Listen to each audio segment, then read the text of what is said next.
আপনারা দেখছেন একুশে টেলিভিশন।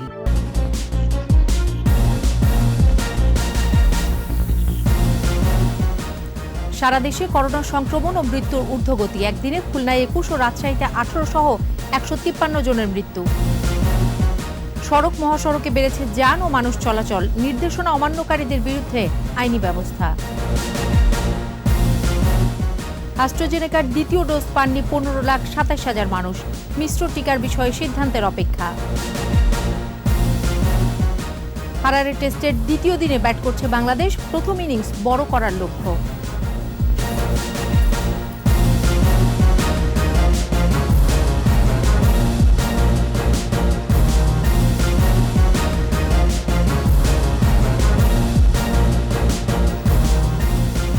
শুনছিলেন ফার্স্ট সিকিউরিটি ইসলামী ব্যাংক লিমিটেড সংবাদ শিরোনাম। আমন্ত্রণ দুপুর 2টার 21 সংবাদে, সাথে আছি আমি সোনিয়া স্নিগ্ধা।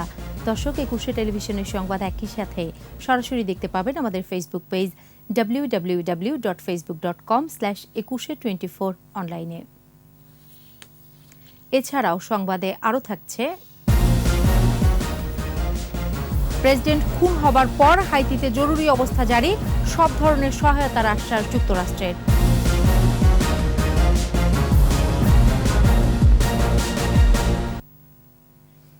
সারা দেশে সর্বাত্মক লকডাউনের মধ্যেই বাড়ছে করোনা সংক্রমণ ও মৃত্যুর হার। একদিনে খুলনায় 21, রাজশাহীতে 18, ময়মনসিংহে 17 ও কুষ্টিয়ায় 17 জন সহ বিভিন্ন জেলায় মারা গেছে 153 জন। 21-এর প্রতিনিধিদের সহায়তায় মাসুম আলিসার রিপোর্ট। 24 ঘন্টায় খুলনার 4 হাসপাতালে মারা গেছে 21 জন। তাদের মধ্যে করোনায় 20 জন ও উপসর্গে একজনের মৃত্যু হয়েছে। রাজশাহী মেডিকেলে মারা গেছে 18 জন। আগের দিনের চেয়ে 4.65% বেড়ে শনাক্তের হার এখন 26.57%। ময়মনসিংহ মেডিকেল কলেজ হাসপাতালে করোনা উপসর্গ নিয়ে 17 জনের মৃত্যু হয়েছে।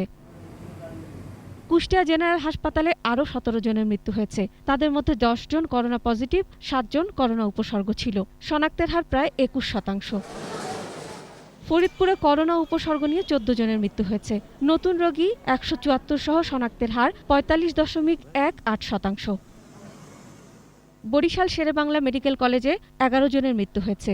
বরিশাল বিভাগে নতুন করে আক্রান্ত হয়েছে 414 জন। আক্রান্তের হার 51.85%।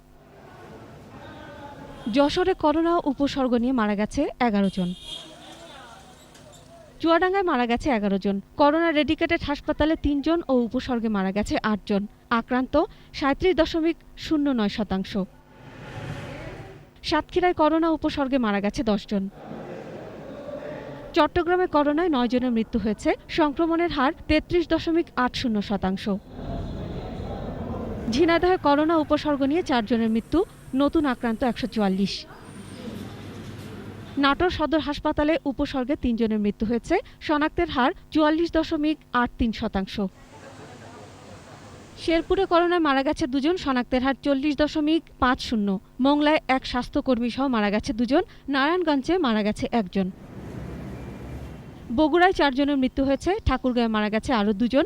দিনাজপুরে 1, নীলফামারীতে 1, লালমনিরহাটে 3, জয়পুরহাটে মারা গেছে 2 জন। হিলিতে নতুন আক্রান্ত 14।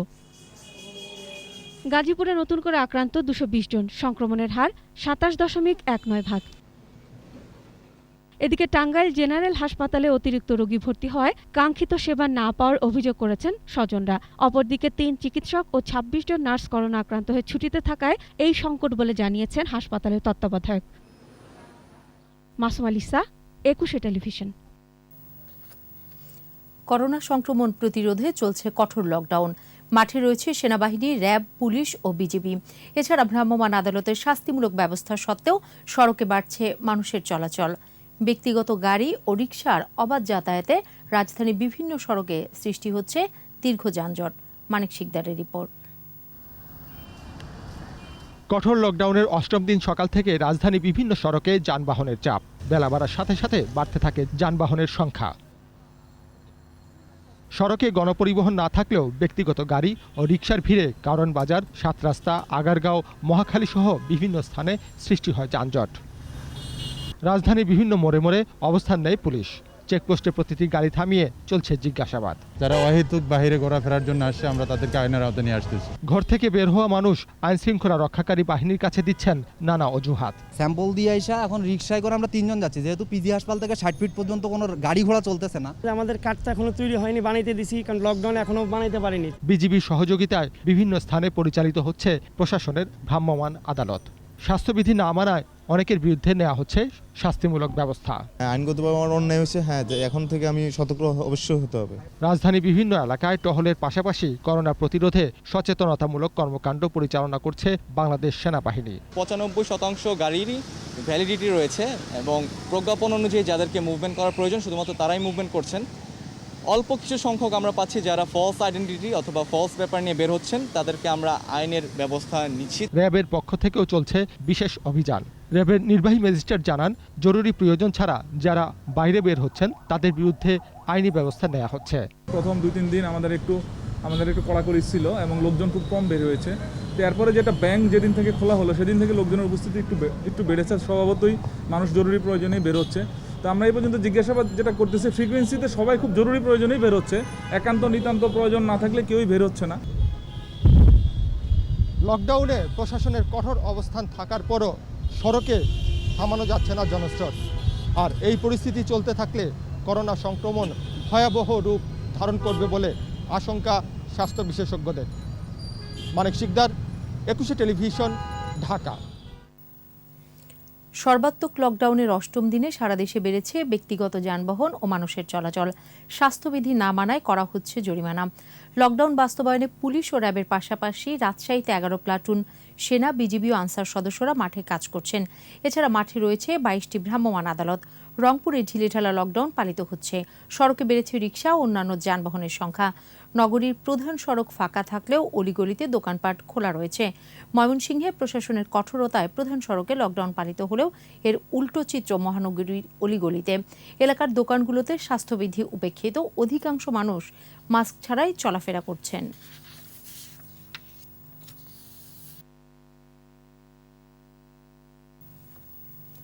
অ্যাস্ট্রাজেনেকার টিকার দ্বিতীয় ডোজ যারা পাননি তাদেরকে অন্য টিকা দেওয়ার বিষয়ে এখনও সিদ্ধান্ত নিতে পারেনি সরকারের টিকা বিষয়ক national immunisation technical expert group NITAG. মিশ্র টিকার বিষয়ে বিশ্ব স্বাস্থ্য সংস্থা সহ আন্তর্জাতিক বিভিন্ন কর্তৃপক্ষের অনুমোদনের অপেক্ষায় তারা। তবে মিশ্র টিকার গবেষণার জন্য প্রোটোকল পেপার জমা দিয়েছে আইডিসিআর। বিস্তারিত জানাচ্ছেন স্মৃতি মণ্ডল। ভয়ঙ্কর হয়ে উঠেছে করোনা পরিস্থিতি। শনাক্ত এবং মৃত্যুর রেখা প্রতিদিনই উপরের দিকে উঠছে। এপ্রিলে ডেল্টা ভেরিয়েন্ট শনাক্তের পর সংক্রমণ দ্রুত ছড়িয়ে পড়ছে বলে জানিয়েছে আইইডিসিআর। জিনোম সিকোয়েন্সিংয়ের ফলাফল বলছে মে মাসে ৪৫% ও জুন মাসে ৭৮% নমুনায় শনাক্ত হয়েছে ডেল্টা ভেরিয়েন্ট। প্রতিরোধে ফেব্রুয়ারি থেকে অক্সফোর্ড অ্যাস্ট্রাজেনেকার টিকায় ভ্যাকসিনেশন শুরু হয়। ভারতের সংকট শুরু হলে সেরাম থেকে টিকা আসা বন্ধ হয়। দ্বিতীয় ডোজের অপেক্ষায় ১৫,২৭,৪১৫ জন। এ অবস্থায় মিক্স অ্যান্ড ম্যাচ পদ্ধতি অর্থাৎ 2 ডোজ 2 ধরনের টিকা দেওয়ার বিষয়টি ভাবার সময় এসেছে। অ্যাস্ট্রাজেনেকা এটাও ভেক্টরের মধ্যে যেটা জিনটা ঢুকে দেওয়া আছে সেটাও স্পাইক প্রোটিন তৈরি করবে। আপনার অন্য যেটা বিশেষ করে মডার্না এবং ফাইজার ওরাও কিন্তু যে আরএনএটা ওটাও কিন্তু স্পাইক প্রোটিনই তৈরি করবে। কাজে স্পাইক প্রোটিন হয়তো এদিক ওদিক হতে পারে, যার ফলে এটাতে কোনো সমস্যা হওয়ার কথা না। তবে মিশ্র টিকার বিষয়ে সতর্ক অবস্থানে টিকা বিষয়ক national immunisation technical expert group NITAG. বিশ্ব স্বাস্থ্য সংস্থা এই ব্যাপারে কোনো রিকমেন্ডেশন দেয়নি দেওয়ার ব্যাপারে। আমাদের যেগুলো রেগুলেটরি অথরিটি আছে বিশ্বের বিখ্যাত, যেমন ধরেন food and drug administration USA, UK, ইউরোপীয় ইউনিয়ন দেয়নি। তবে যদি এগুলো অথরিটি কেউ বলে দেয়া যাবে আমরা অবশ্যই দেব। মানুষের জীবনের বিষয়, সুতরাং আমরা হঠাৎ করে দুটো একটা এভিডেন্সের উপর ভিত্তি করে সিদ্ধান্ত নিতে পারি না। টিকার মিশ্র ডোজ ব্যবহারে গবেষণার জন্য প্রোটোকল পেপার স্বাস্থ্য মন্ত্রণালয়ে জমা দেওয়ার কথা জানিয়েছেন আইডিসিআর পরিচালক। আমরা যে প্রোটোকলটার সাথে জড়িত স্বাস্থ্য অধিদপ্তর এবং আমরা আইসিডিডিআরবি এবং এখানে অনেক প্রতিষ্ঠান অনেকগুলা প্রোটোকল জমা দিয়েছে। সুতরাং এটা একটা কম্পিটিটিভ প্রসেস এবং এই প্রসেসের মাধ্যমে যদি নির্বাচিত হয় আমাদের প্রোটোকলটা বিভিন্ন যাচাই বাছাইয়ের মাধ্যমে, তখন আমরা এই রিসার্চটা শুরু করতে পারবো এবং এটা সময় সাপেক্ষ। অ্যাস্ট্রাজেনেকার প্রথম ডোজ নেয়ার 6 মাস পর্যন্ত দ্বিতীয় ডোজ নেওয়া যাবে, আর এই সময়ের মধ্যেই টিকা পাওয়ার ব্যাপারে আশাবাদী স্বাস্থ্য অধিদপ্তর। স্মৃতি মণ্ডল, একুশে টেলিভিশন, ঢাকা। নিচ্ছি সংবাদ বিরতি, যখন ফিরছি তখন অন্যান্য খবরের সঙ্গে আরও থাকবে। কোরবানি ঈদ উপলক্ষে নজর কাটছে নানা জাতের গরু, চলছে বেচা কেনার প্রস্তুতি।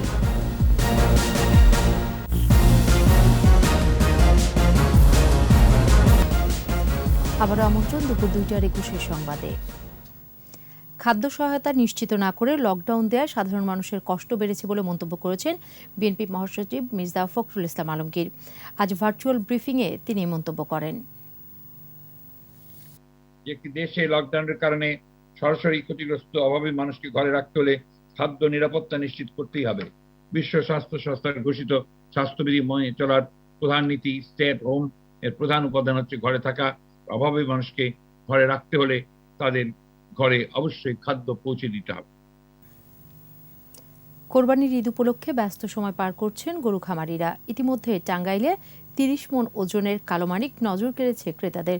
গরুটির দাম হাঁকা হয়েছে 8.5 লাখ টাকা। এদিকে নাটোরের কালা তুফান এবারের কোরবানির পশুর হাট কাঁপাবে বলে মনে করছেন স্থানীয়রা। টাঙ্গাইল প্রতিনিধি কাজী তাজউদ্দিন রিপন ও নাটোর প্রতিনিধি নবীউর রহমান পিপলুর রিপোর্ট জানাচ্ছেন মাসুম আলিসা। কালোমানিকের বয়স 4 বছর, লম্বায় 9 ফুট 6 ইঞ্চি, উচ্চতায় 6 ফুট 2 ইঞ্চি, ওজন 30 মণ। খুবই শান্ত ও রোগমুক্ত সিন্ধি জাতের ষাঁড়। মালিক চান মিয়া বলেন, ষাঁড়টির রং কালো বলে নাম দেয়া হয়েছে কালোমানিক। গরুটিকে মোটা তাজাকরণে ওষুধ বা ইনজেকশন প্রয়োগ করা হয়নি বলেও জানান তিনি। কালোমানিকের দাম হাঁকা হয়েছে 8.5 লাখ টাকা। করোনা ঝুঁকির কারণে গরুটিকে বাড়ি থেকে বিক্রি করতে ইচ্ছুক চান মিয়া। আমি সব করে একটা গরু পালছি, তা আমি কোনো গরুর কোনো মেডিসিন খাওয়াই নাই, কোনো ইনজেকশন দিই নাই, চুলের জিনিস। এদিকে কালোমানিককে দেখার জন্য প্রতিদিনই ভিড় করছেন উৎসুক মানুষ। এছাড়া উপজেলা প্রাণী সম্পদ অফিসের কর্মকর্তারাও ষাঁড়টির খোঁজ খবর নিচ্ছেন। 30 মণ ওজনের গরু দেখতে আসছি আমরা। এত বড় গরু আমার লাইফে দেখি নাই। উনি আমাদের সাথে নিয়মিত পরামর্শ করেন এবং দেশীয় খাবার খায় উনি গরুটি মোটাতাজাকরণ করছেন। এদিকে নাটোরের ব্যবসায়ী আমিনুল ইসলাম 3 বছর আগে 1,85,000 টাকায় এই গরুটি কিনে পালন শুরু করেন। কুচকুচে কালো হওয়ায় শখ করেই নাম রাখেন কালা তুফান। একে আমি এখন লালন পালন করতেছি, অনেক কষ্ট হলেও সে আমার পরিবারের একজনের মতো। কালা তুফানের সাথে আমি সারাদিন খেলাধুলো করি। কালা তুফান আমাকে তাও কিচ্ছু বলে না। কালা তুফানের উচ্চতা প্রায় 6 ফুটের বেশি। 33 মণ ওজনের এই গরুর দাম হাঁকা হয়েছে 15 লাখ টাকা। ইতোমধ্যে দাম উঠেছে 10 লাখ টাকা। কোরবানির ঈদ উপলক্ষে প্রাণী সম্পদ বিভাগের অনলাইন বাজারে কালা তুফানের প্রচারণা চলছে। ঢাকা, সিলেট এবং চিটাগাং থেকে ব্যাপারী আমাদের সাথে যোগাযোগ করছে, আমরা এই প্ল্যাটফর্মের সাথে যুক্ত করে দিচ্ছি। 9 ফুট দৈর্ঘ্যের এই কালা তুফান ন্যায্য দামে বিক্রি হবে এমনই প্রত্যাশা মালিক সহ স্থানীয়দের। মাসুম আলিসা, একুশে টেলিভিশন। নিচ্ছি সংবাদ বিরতি, যখন ফিরছি তখন অন্যান্য খবরের সঙ্গে আরও থাকবে। ইউরো চ্যাম্পিয়নশিপে ডেনমার্ককে 2-1 গোলে হারিয়ে ফাইনালে ইংল্যান্ড।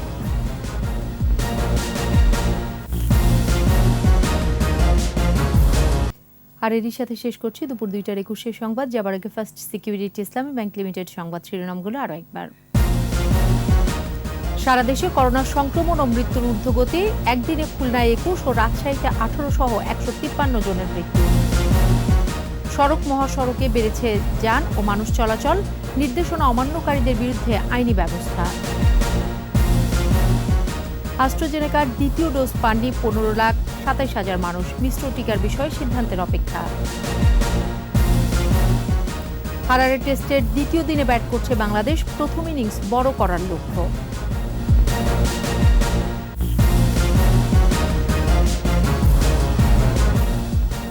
সর্বশেষ খবর জানতে ডায়াল করুন 2021 নম্বরে, আর ভিজিট করুন ekushe-tv.com ওয়েবসাইটে। এছাড়া ফেসবুকে লগ অন করতে পারেন facebook.com/ekushe24 অনলাইনে। এতক্ষণ সাথে থাকার জন্য ধন্যবাদ। বিকাল 4টায় একুশের সংবাদ শিরোনাম দেখার আমন্ত্রণ রইল।